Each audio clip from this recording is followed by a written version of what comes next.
Hello दोस्तों, स्वागत है आपके अपने YouTube channel target civil services में।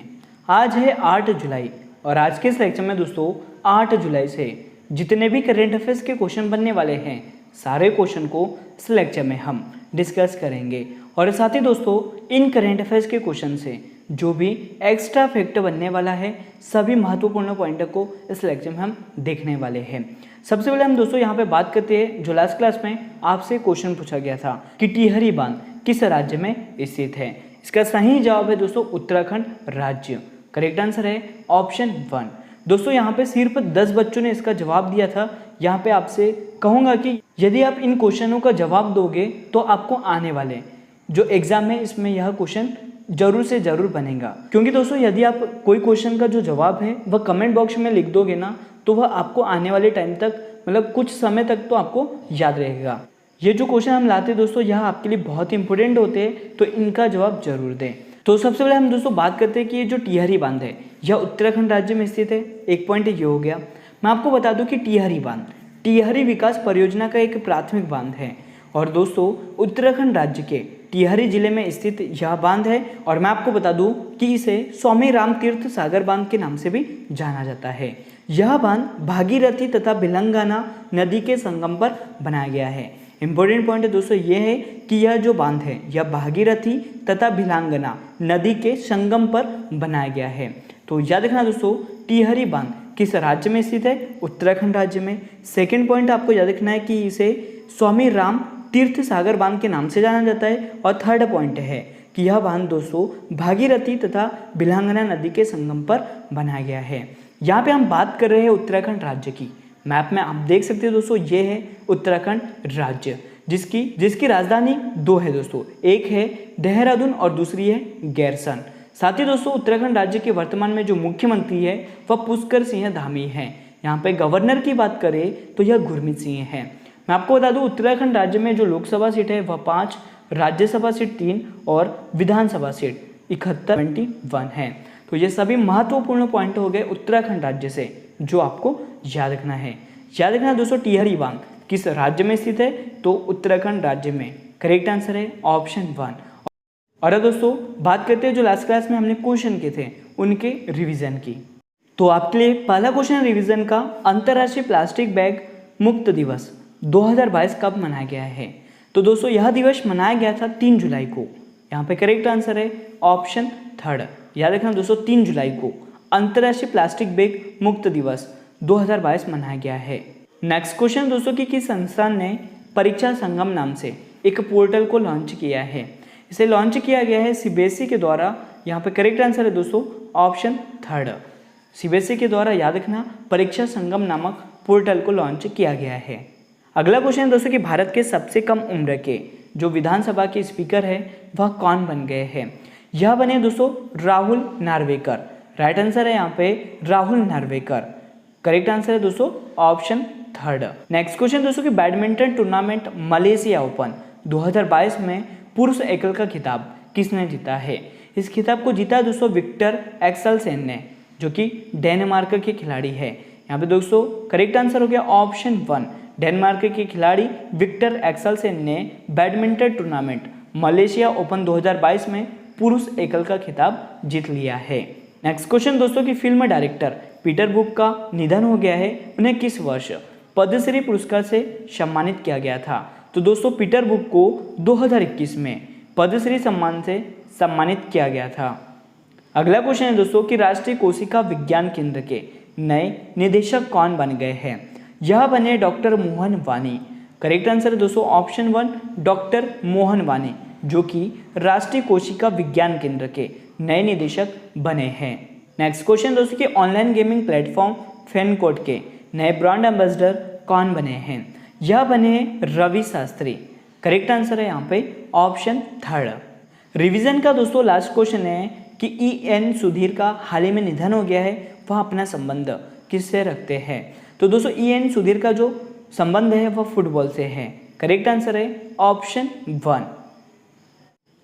और अब दोस्तों शुरुआत करते हैं आज के करंट अफेयर्स की। और अभी तक आपने हमारे लेक्चर को लाइक नहीं किया है तो लाइक जरूर कर दे, शेयर भी करें। दोस्तों आज के लाइक का टारगेट रखते हैं 200 लाइक का। 200 लाइक तो आपको आज करनी ही होगी। शुरुआत करते हैं पहले क्वेश्चन के साथ। आपके लिए पहला क्वेश्चन है कि हाल ही में खबरों में रहा फील्ड्स मेडल किस क्षेत्र से अपना संबंध रखता है। तो दोस्तों ये जो फील्ड्स मेडल है यह गणित के क्षेत्र में दिए जाते हैं। यहाँ पे करेक्ट आंसर है ऑप्शन 1 गणित। दोस्तों यहाँ पे करेक्ट आंसर क्या है, मैथमेटिक्स।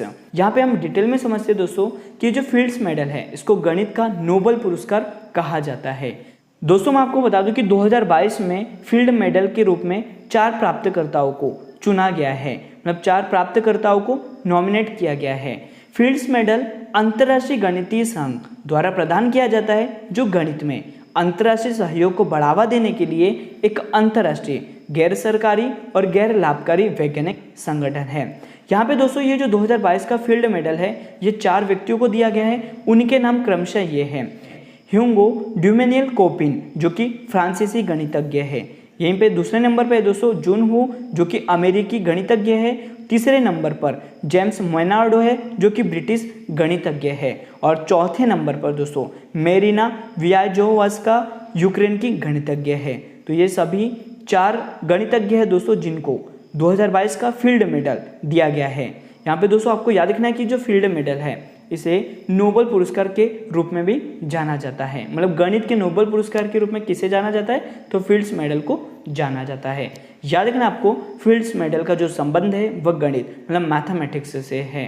करेक्ट आंसर है ऑप्शन 1। और अब चलते हैं अगले क्वेश्चन की ओर। आपके लिए अगला क्वेश्चन दोस्तों कि मुख्तार अब्बास नकवी ने किस मंत्री पद से अपना इस्तीफा दे दिया है।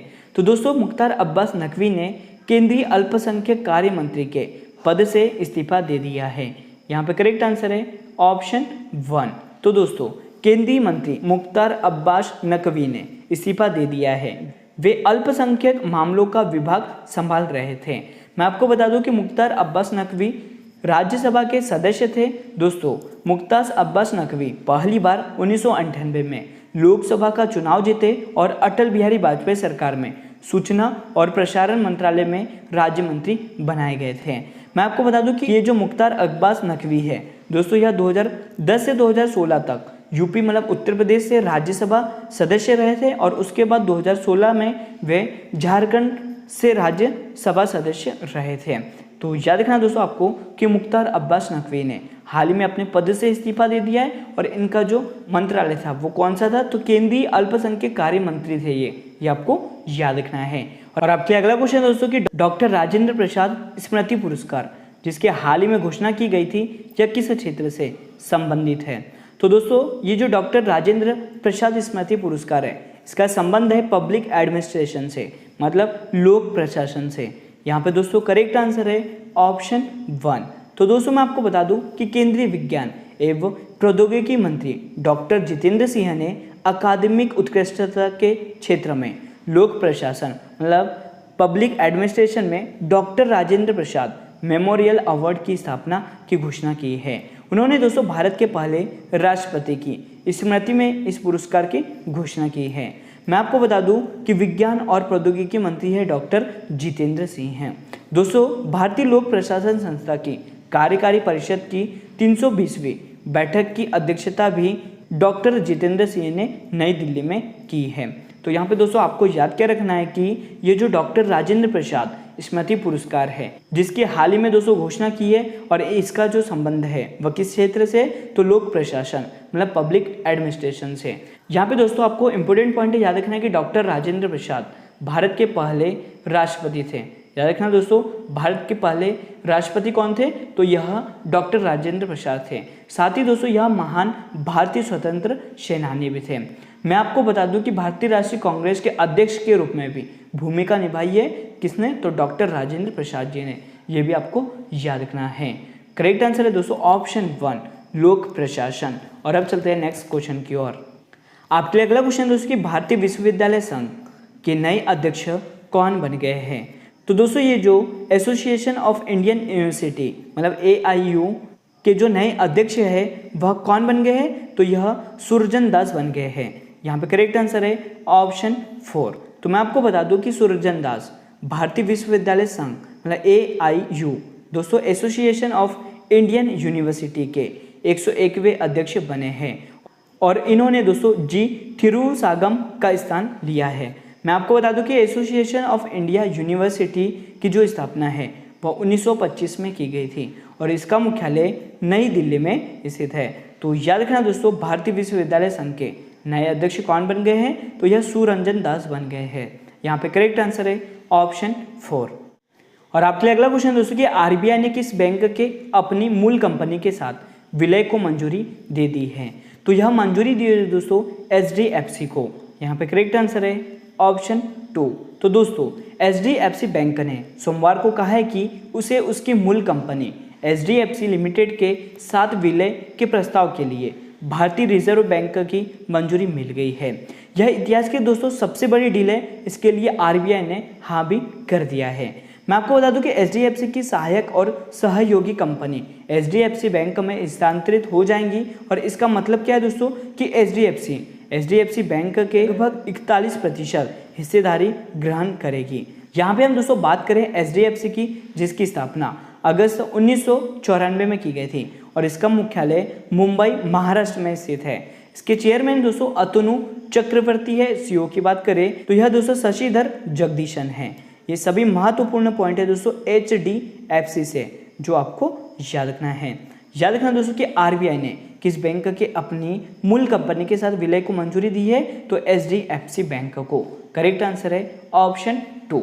यहाँ पे साथ ही हम बात कर रहे हैं दोस्तों RBI reserve bank of India की, जिसकी स्थापना 1 अप्रैल, डेट याद रखना दोस्तों, 1 अप्रैल 1935 को की गई थी। साथ ही इसका जो मुख्यालय है वो भी मुंबई महाराष्ट्र में स्थित है। ये आपको याद रखना है। और अब चलिए दोस्तों नेक्स्ट क्वेश्चन की ओर। और आज का जो लास्ट क्वेश्चन है आपके लिए कि विश्व जूनोज दिवस 2022 कब मनाया गया है? तो दोस्तों ये जो वर्ल्ड जूनोज डे है यह मनाया गया है 6 जुलाई को। यहाँ पे करेक्ट आंसर है ऑप्शन 3। तो विश्व जूनोज दिवस हर साल 6 जुलाई को फ्रांसीसी जीव विज्ञानी लुईस पास्चर के काम को याद करने के लिए मनाया जाता है। मैं आपको बता दूं कि लुईस पास्चर ने वर्ष 1885 में इसी दिन दोस्तों सफलतापूर्वक रेबीज के खिलाफ पहला टीका लगाया था, जो कि एक जूनोटिक बीमारी है। मैं आपको बता दूं वर्ष 2022 की अगर हम थीम की बात करें, यह दोस्तों let's break the chain of zoonotic transmission है। ये आपको याद रखना है। जूनोसिस या दोस्तों जो प्राकृतिक रूप से कशेरुकी जानवर से मनुष्य में फैलता है। तो यहाँ पे दोस्तों सभी महत्वपूर्ण पॉइंट हो गए इस क्वेश्चन से जो आपको याद रखना है कि विश्व जूनोज दिवस 2022 कब मनाया गया है? तो यह 6 जुलाई को मनाया गया है। यहाँ पे राइट आंसर है दोस्तों ऑप्शन 3। और अब दोस्तों हम बात करते हैं जो आज का क्वेश्चन ऑफ द डे है आपके लिए। इसका सही जवाब आपको कमेंट सेक्शन में देना है। आपके लिए क्वेश्चन दोस्तों कि निम्न में से कौन सा दर्रा हिमाचल प्रदेश में नहीं है? इसका सही जवाब आपको कमेंट सेक्शन में देना है। क्वेश्चन इंग्लिश में रिपीट कर देता हूं दोस्तों कि which of the following pass is not in Himachal Pradesh. याद रखना क्वेश्चन क्या है कि which of the following pass is not in Himachal Pradesh. इसका सही जवाब आपको कमेंट सेक्शन में देना है। तो आज का लेक्चर यहीं पर एंड होता है। अगर आपको हमारा लेक्चर और आपको हमारी मेहनत दोस्तों अच्छी लगती हो तो उसे लाइक जरूर करें और यदि आप कोई ग्रुप में जुड़े हो तो उसमें शेयर भी जरूर करें। So thank you so much guys for watching this video. Bye bye, take care.